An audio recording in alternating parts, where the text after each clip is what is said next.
Senator, thank you very much for coming to Las Vegas. If you could elaborate a little bit more on a proposal that is very popular with a lot of people here, and just how exactly you would make the no tax on tips policy work in terms of the greater budget. Yes, sir. Yeah, look, it's a fair question. Obviously, the government's spending way more money than it takes in right now. And I think that there are so many areas where we can cut wasteful spending, frankly, stop paying hundreds of billions of dollars in fraudulent Medicare and Social Security claims to illegal aliens, and we can save a lot of money that we can give back to the American people. But here's what's so important about President Trump's no tax on tips policy. And notice, you know, he comes out with a no tax on tips policy.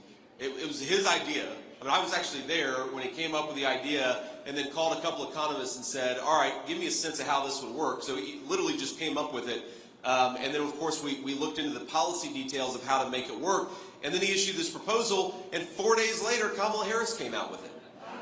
And if you notice, you know, we're talking a lot about border security. And like 4 days after she became the nominee, she started talking. All of a sudden, Kamala Harris got religion about border security.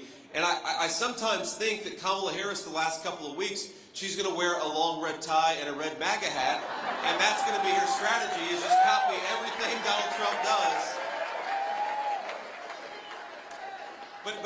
But sir, to answer your question, the details do matter, obviously, but I think that people overestimate the budgetary hit of no taxes on tips because, frankly, a lot of what we get out of taxing tips right now, a lot of what happens is that you have IRS agents harassing casino workers and servers, and it costs a lot of money to harass middle-class people. Why not just give them their money back, fire the IRS agents, and we'll all be more prosperous, and Americans will have more money in their pockets.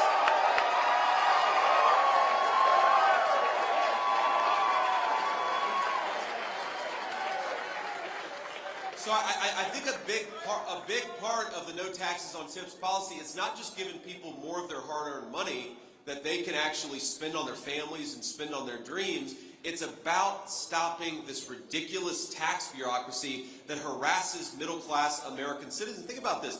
You've got multi-billion-dollar corporations that ship jobs overseas and use slave laborers, and meanwhile, Kamala Harris's IRS is focused on a middle-class casino worker in Nevada. It's a disgrace. No taxes on tips is going to stop it, and that's why we believe in that policy.